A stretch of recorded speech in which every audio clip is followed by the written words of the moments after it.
मेरे पूरे social media परिवार को मेरा यानी निधि शिमारी का नमस्कार। आज मैं आपके सामने धनु राशि वालों का अप्रैल माह का मासिक राशिफल लेकर उपस्थित हुई हूँ और एक नज़र सबसे पहले डाल लेते हैं इस माह के कैलेंडर पर। तो 5 अप्रैल को दुर्गाष्टमी का पर्व मनाया जाएगा, यानी 6 अप्रैल तक चलेंगे चैत्र नवरात्रे। 6 अप्रैल को रामनवमी का पर्व बड़ी धूमधाम से मनाया जाएगा। 10 अप्रैल को महावीर जयंती आ रही है। 12 अप्रैल को हनुमान जयंती का पर्व बड़ी ही धूमधाम से मनाया जाएगा। 13 अप्रैल को वैसाखी का पर्व आ रहा है। 18 अप्रैल को गुड फ्राइडे मनाया जाएगा। 29 अप्रैल को परशुराम जयंती मनाई जाएगी और 30 अप्रैल को अक्षय तृतीया का पर्व, जो कि विशेष दिन है, अबूझ मुहूर्त के रूप में जाना जाता है, माँ लक्ष्मी की साधना का दिन रहता है। इसे बड़ी धूमधाम से हम सभी मनाएंगे। अब जान लेते हैं इस माह में ग्रह गोचर की स्थिति के बारे में। सबसे पहले बात करते हैं ग्रहों के राजा सूर्य की, जो कि वर्तमान में अपनी अति मित्र राशि मीन में विराजमान है और 14 अप्रैल को वे अपनी उच्च की राशि मेष में प्रवेश कर जाएंगे। बुध ग्रह की बात करें तो इस पूरे माह अपनी नीच की राशि मीन में ही विराजमान रहेंगे। मंगल ग्रह वर्तमान में अपनी अति शत्रु राशि मिथुन में विराजमान है और 3 अप्रैल को नीच की राशि कर्क में प्रवेश करेंगे। आपके राशि स्वामी गुरु की बात करें तो इस पूरे माह वे अपनी समराशि वृषभ में ही विराजमान रहेंगे। शुक्र, जो कि वर्तमान में अपनी उच्च की राशि मीन में विराजमान है और पूरे माह इसी में रहने वाले हैं। शनि ग्रह इस पूरे माह अपनी मित्र राशि मीन में विराजमान रहेंगे और राहु और केतु अपनी सम राशियां मीन और कन्या में इस माह विराजमान रहने वाले हैं। तो ये है इस माह की ग्रह गोचर की स्थिति। और गोचर की स्थिति में केवल 2 ग्रह सूर्य और मंगल राशि परिवर्तन कर रहे हैं। और ग्रह क्या इफेक्ट आपकी राशि पर डालेंगे, क्या इस माह आपको अपने जीवन में चेंजेस देखने को मिलेंगे, तो इन सभी सवालों के उत्तर प्राप्त करने के लिए बिना कोई देर किए हुए शुरुआत करते हैं धनु राशि वालों के अप्रैल माह के मासिक राशिफल पर। सबसे पहले मैं आपको बता दूं कि ये जो मैं आपको राशिफल देती हूँ ये चंद्र गणनाओं पर आधारित है। आप इसे अपनी राशि और लग्न दोनों के हिसाब से देख सकते हैं। तो सबसे पहले आपके राशि स्वामी पर ही आ जाते हैं, जो कि हैं गुरु। यहाँ पर आपके लग्नेश यानी आपके राशि स्वामी और आपके 4th हाउस के लॉर्ड है गुरु, और गुरु 6th हाउस में बैठे, खड्डे में बैठे। गुरु का खड्डे में बैठना वैसे भी अच्छा नहीं, और 4th हाउस में राहु, शुक्र, बुध, सूर्य और शनि 5 ग्रह आके 4th हाउस में बैठ गए। तो मिक्स रिजल्ट आपको इस माह मिलने वाला है। देखिए, आपको सावधानियां जरूर रखनी होगी क्योंकि गुरु 6th में बैठे। यहाँ पर आपको किसी भी रिश्तेदार के साथ तनातनी नहीं करनी है। प्रोफेशनल लाइफ में अपने कार्यों को बहुत सिस्टमैटिकली करें, वरना कोई भी कार्य आपका गड़बड़ हुआ उसमें नुकसान की स्थितियां लंबी हो जाएगी। नौकरी है तो आपके बॉस नाराज हो जाएंगे, और आपका खुद का व्यवसाय है यानी आप अपना बिजनेस करते हैं तो उसमें भी नुकसान होगा। तो आपको बहुत देखकर मैनेजमेंट के साथ प्रॉपर वे में अपने कार्यों को करना होगा। थोड़ा सा ज़्यादा ध्यान रखते हुए आपको आगे बढ़ना होगा। वहीं ये समय आपके मान हानि से संबंधित भी हो सकता है, इसीलिए कोई भी ऐसा काम न करें, कोई भी ऐसी कंट्रोवर्सी में न फंसें जिससे आपको मान हानि का सामना करना पड़े, आपकी अवहेलना और आपके करे कराए पर पानी फिर जाए। इन चीज़ों के बारे में आपको बहुत ज़्यादा ध्यान रख के आगे बढ़ना होगा, क्योंकि गुरु अच्छे रिजल्ट नहीं दे रहे, हालांकि बहुत खराब रिजल्ट भी नहीं देते, पर फिर भी रोग भाव में बैठे, अच्छा स्थान नहीं है, तो गुरु के रिजल्ट तो दबी गए। इसीलिए आपको बहुत संभल कर चलना है। गुरु बेटर पोजीशन में आपकी कुंडली के लिए तो नहीं है। आपके राशि स्वामी है और 4th हाउस के लॉर्ड है। फाइनेंशियली भी थोड़ा सा स्ट्रगल हो सकता है, थोड़ा सा कठिनाई हो सकती है। कहीं आपने पैसा लगाया और फंस गया, कहीं प्रॉपर्टी आप खरीदना चाह रहे हैं और धोखा हो गया। इस तरह की घटनाओं से आपको बचना होगा। देखिए, केंद्र के अंदर जो कॉम्बिनेशन बन रहे हैं आपके, वो कॉम्बिनेशन ऐसे देखूँ तो बहुत अच्छे है। देखिए, आपके 9th हाउस का लॉर्ड, आपके 11th हाउस का लॉर्ड और आपके केंद्र स्थान के 2 केंद्र स्थान का स्वामी, इन चारों ग्रहों की युति और आपका धनेश, इन 5 ग्रहों की चारों ग्रहों की युति आपके लिए बहुत ही अच्छी है। साथ में राहु बैठ गए, वो कहीं ना कहीं इनको सबको भ्रमित करने का प्रयास करते हैं। राहु जहाँ बैठते हैं उस जगह का रिजल्ट देते हैं। तो आपको जो भी कदम उठाना है सोच समझ कर उठाना है, जल्दबाजी नहीं करनी है। हालांकि शुक्र बुध का नीच भंग राजयोग आपके केंद्र में बन रहा है, जो कि बहुत ही अच्छा। सूर्य राहु का ग्रहण योग आधे माह तक रहेगा। जो कि आपके लिए इतना अच्छा नहीं, कहीं ना कहीं अटकाव ला सकता है। और जो 4th हाउस का लॉर्ड है वो 6th हाउस में बैठ गया, तो सोच समझकर और संभल कर चलेंगे तो लाभ हो जाएगा, और अगर आपने लापरवाही की तो नुकसान भी हो सकता है। तो थोड़ा सा आपको टेक्निकली चलना होगा, मैनेजमेंट आपका प्रॉपर रखना होगा। अब आते हैं आपके 2nd और 3rd हाउस पर। 2nd और 3rd हाउस के लॉर्ड है शनि। यहाँ पर शनि की स्थिति पर आऊँ तो शनि केंद्र में बैठा है, बहुत अच्छे बैठे है, और जहाँ बैठते हैं उस घर को बढ़ाता है। प्रॉपर्टी डेफिनेटली लेंगे, पर मैंने क्या कहा, सोच समझकर, देखकर, पढ़कर साइन करें, देखकर कोलैबोरेशन करें, देखकर एग्रीमेंट बनाएं, वरना दिक्कतें बढ़ सकती हैं। रोजमर्रा के लाभ में वृद्धि होगी, छोटे भाई बहनों से सहयोग मिलेगा, पैतृक संपत्ति संबंधी विवादों का निपटारा हो जाएगा, और इस समय आपने जो भी मेहनत जिस भी कार्य में की है उस मेहनत का आपको रिवॉर्ड जरूर मिलेगा। राजनीति में कुछ बड़ा पद मिल सकता है, कुछ बड़े बदलाव हो सकते हैं जो कि आपके लिए बहुत ही पॉजिटिव रहेंगे। वहीं इस समय आप अपनी महत्वाकांक्षाओं को पूरा करने के लिए कैपेबल रहेंगे। इस बात के लिए आपको अपनी महत्वाकांक्षाओं के साथ मेहनत को लगातार करते चले जाना है, तब आप अपनी महत्वाकांक्षाओं को भी पूरा कर पाएंगे, और आप इच्छाओं को पूरा करने के लिए फाइनेंशियली भी बहुत फिट रहेंगे, यानी फाइनेंशियली भी बहुत स्ट्रांग रहने वाले हैं। तो शनि के रिजल्ट भी आपको बहुत अच्छे मिलेंगे। अब आते हैं आपके 5th और 12th हाउस पर। यहाँ पर 5th और 12th हाउस की बात करूँ तो मंगल की बात आएगी, क्योंकि 5th और 12th हाउस के लॉर्ड है मंगल, और मंगल नीच के होकर आपके अष्टम में जा रहे हैं और पूरे महीने अष्टम में बैठने वाले हैं। यहाँ पर 5th और 12th हाउस के हिसाब से इतने अच्छे रिजल्ट नहीं मिलेंगे। 12th हाउस के हिसाब से फिर भी बेटर है, 5th हाउस के हिसाब से नहीं, क्योंकि मंगल नीच के हो जाएंगे।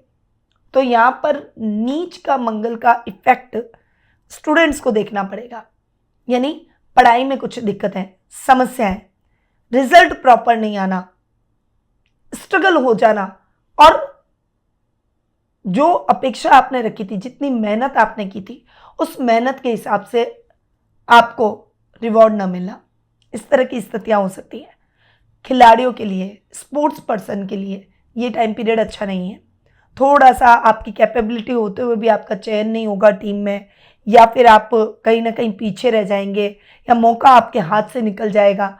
इस तरह की परिस्थितियां बन सकती हैं। बहुत धैर्य रखना है, चौकन्ने रहना है, मेहनत में कमी नहीं रखनी है, और जो भी आप अपने जीवन में कर सकें अपने काम को प्राप्त करने के लिए, अपने टैलेंट को आगे बढ़ाने के लिए, वो जरूर करें।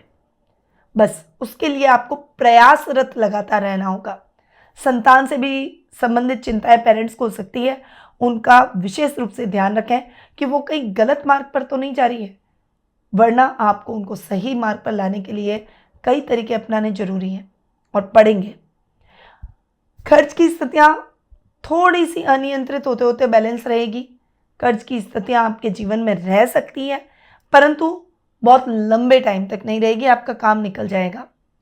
विदेशों से कोई भी कोलैबोरेशन करना है तो थोड़ा सा संभल कर करें, जल्दबाजी बिल्कुल भी नहीं करनी है, किसी भी काम में लापरवाही बिल्कुल भी नहीं करनी है, वर्क प्लेस पर किसी से नहीं उलझना है, बस अपने से काम रखना है। और कोई झूठे आरोपों में फंसाने की कोशिश करे या ट्रैप करने की कोशिश करे तो ऐसे लोगों से बचें। अब चौकन्ने जरूर हैं, अपने माइंड का इस्तेमाल रखें। उस समय बहुत ज़्यादा जल्दबाजी, हड़बड़ाहट या दिल से सोचना, इमोशनलिटी से सोचना आपके लिए नुकसानदायक हो सकता है। प्रैक्टिकल होकर चले थोड़ा सा, तो आपके लिए ये टाइम पीरियड निकल जाएगा और मंगल के रिजल्ट इतने नेगेटिव नहीं मिलेंगे। अब आते हैं आपके 8th और 11th हाउस पर। 8th और 11th हाउस के लॉर्ड है शुक्र, बहुत अच्छे रिजल्ट दे रहे हैं, और उच्च के होकर आपके केंद्र में बैठे। शुक्र का उच्च का होकर केंद्र में बैठना आपके लिए बहुत ही अच्छा है, सफलतादायक है। पर जो लेडीज हैं उनको पीरियड, पीसीओडी की प्रॉब्लम, या कोई सर्जरी छोटी मोटी होना, या कोई इंटरनल पार्ट में इचिंग होना, फोड़े फुंसी हो जाना, त्वचा से संबंधित प्रॉब्लम होना, इस तरह की प्रॉब्लम हो सकती है। उस मामले में आपको सावधान रहना होगा। ओवरवेट होना आपके लिए ठीक नहीं है, क्योंकि रोग भाव में गुरु भी बैठे हैं, तो वो आपको थोड़ा सा ओवरवेट कर सकते हैं। थायराइड, बीपी जैसी प्रॉब्लम भी हो सकती है, तो उस मामले में भी थोड़ा केयरफुल रहें। बाकी शत्रु आपसे परास्त होंगे, आपकी इच्छाएं पूरी होगी, रुपए पैसों के मामलों में नुकसान की स्थितियां टल जाएगी, ओवरऑल लाभ आपको अच्छा देखने को मिलेगा। परंतु निवेश करते समय सावधानी रखनी होगी। एक्स्ट्रा मैरिटल अफेयर से बचें, आलस्य से बचें, और इस समय आपको अपने मित्रों का बहुत अच्छा सहयोग मिलेगा, परंतु आपको मित्रों की पहचान भी आनी चाहिए कि कौन सा मित्र आपके लिए सही है, हितैषी है और कौन सा नहीं है, कौन सा आपको पथभ्रष्ट करने की तरफ आगे ले जा रहा है, जिससे आप गर्त में गिरते चले जाएंगे। इसीलिए ऐसे लोगों से बहुत बचकर रहें। इस मामले में बहुत ज़्यादा सावधानी रखें, मैच्योरिटी का परिचय दें और सोच समझकर फ्रेंड्स बनाएं। अब आते हैं आपके 7th और 10th हाउस पर। आपके 7th और 10th हाउस के लॉर्ड है बुध, जो कि नीच के हो रखे हैं, पर नीच भंग राजयोग की स्थिति भी बन रही है, तो उल्टे बुध के रिजल्ट अच्छे मिलेंगे। व्यापारिक वर्ग के लिए ये समय कई मौकों को ग्रैब करने का है, अपने व्यापार को एक्सटेंड करने का रहेगा। जो भी मेहनत आपने की उस मेहनत का आपको प्रॉपर रिजल्ट जरूर मिलेगा। शत्रु समाप्त हो जाएंगे, कोर्ट कचहरी के मामलों में सफलता मिलेगी। इस समय थोड़ा सा स्पिरिचुअल पाथ की तरफ भी बढ़ेंगे, ताकि मटेरियलिस्टिक चीजों की तरफ आप बहुत ज्यादा आकर्षित नहीं होंगे, तो आप अपनी सफलताओं को बहुत बैलेंस तरीके से एंजॉय कर पाएंगे। परिवार का पूरा साथ और सहयोग जरूर मिलेगा। जीवन साथी के साथ खटपट ना रखें, मनमुटाव ना रखें।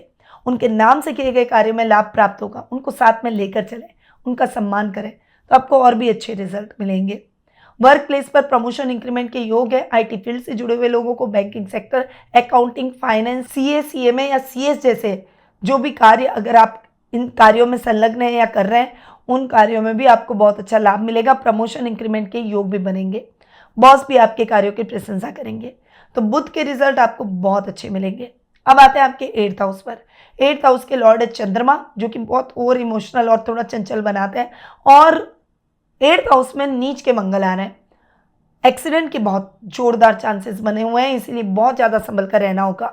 लॉन्ग ड्राइव पर खुद ड्राइव करके बिल्कुल भी ना जाएं। ड्राइव करते समय ट्रैफिक नियमों का पालन जरूर करें और बहुत केयरफुल रहें। कोशिश करें कि अग्रेशन और गुस्से में कभी भी कोई भी हड़बड़ाहट में घर से बाहर ना निकल जाए, वरना निश्चित रूप से आप परेशान होंगे। गुप्त शत्रुओं से सावधान रहें, क्योंकि वो लोग आपको नुकसान पहुंचा सकते हैं किसी न किसी तरीके से। अपने कार्यों को सजगता से करें और काम एंड कूल, ठंडे दिमाग से निर्णय लें, जल्दबाजी में कुछ भी ना करें। ससुराल वालों से विशेष रूप से बोलते समय सावधानी रखें, वरना उनसे रिश्ते खराब कर लेंगे।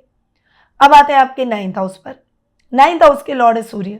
सूर्य आपके केंद्र में बैठे हैं 14 अप्रैल तक। उसके बाद में आपके त्रिकोण में यानी पंचम भाव में चले जाएंगे और उच्च के हो जाएंगे। नवम भाव का स्वामी अपने से नवम और उच्च का होकर बैठना 14 अप्रैल के बाद, तो मतलब आप समझ लीजिए कि आपके शानदार टाइम पीरियड आने वाला है। खासकर जो युवक युवतियां गवर्नमेंट जॉब की तैयारी कर रहे हैं, रिजल्ट आना है, एग्जाम होना है, बेस्ट जाएगा। वहीं अगर आप स्पिरिचुअलिटी की तरफ आगे बढ़ना चाहते हैं, तो उसके लिए भी कुछ कदम आपके आगे बढ़ेंगे। नए कार्यों की शुरुआत कर पाएंगे। मेडिकल के फील्ड से जुड़े हुए स्टूडेंट्स के लिए ये समय शानदार सफलतादायक रहेगा। इस समय अगर आप अपना खुद का कोई स्टार्टअप शुरू करना चाहते हैं, कोई इलेक्ट्रॉनिक का काम, बिजली का काम या फिर गोल्ड का अगर आप काम करते हैं, डेफिनेटली ये समय आपकी सफलताओं को दुगना कर देगा।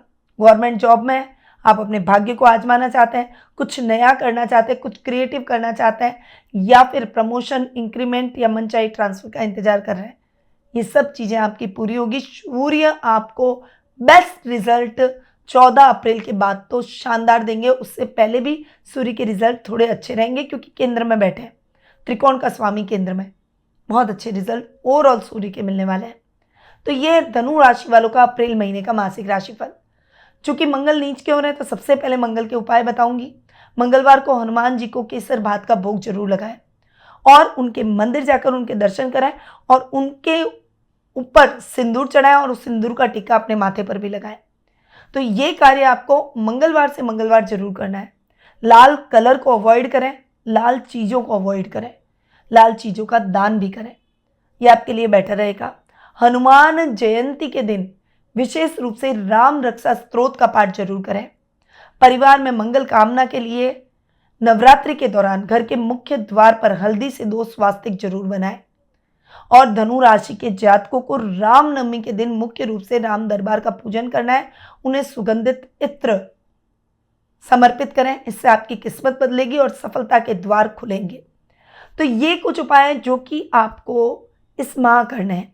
पर यदि आप पर्सनल जन्म पत्रिका दिखाकर अपने वर्तमान की समस्याओं के हल अगर प्राप्त करना चाहते हैं, या भविष्य को लेकर कोई प्रश्न जुड़े हुए हैं, या फिर आप अपनी कुंडली के बारे में जानना चाहते हैं कि ग्रहों की स्थिति कैसी है, कौन से शुभ शुभ योग हैं और सही रेमेडीज से अपने भविष्य को संवारना चाहते हैं, उज्जवल बनाना चाहते हैं, तो आप टेलीफोनिक अपॉइंटमेंट और पर्सनल मीट के माध्यम से मुझसे जुड़ सकते हैं। स्क्रीन पे जो नंबर दिए गए हैं वहां आप कॉल या फिर व्हाट्सएप करके संपर्क कर सकते हैं। अब मैं अपनी वाणी को यहीं विराम देती हूँ। स्वस्थ रहिए, व्यस्त रहिए, मस्त रहिए और हमेशा मुस्कुराते रहिए। जय श्री राधे कृष्णा। गुरुमां निधि श्रीमाली एक प्रसिद्ध ज्योतिषाचार्य हैं। उनके जोधपुर स्थित ज्योतिष संस्थान में महामृत्युंजय, काल सर्प दोष, मां बगलामुखी, विवाह बाधा निवारण पूजा एवं अन्य सभी प्रकार की पूजाएं संस्थान के विद्वान पंडितों द्वारा पूर्ण विधि विधान एवं शास्त्रोक्त रीति से संपन्न करवाई जाती है। अतः आज ही अपनी पूजा बुक करवाने हेतु इन नंबरों पर संपर्क करें 8955658362।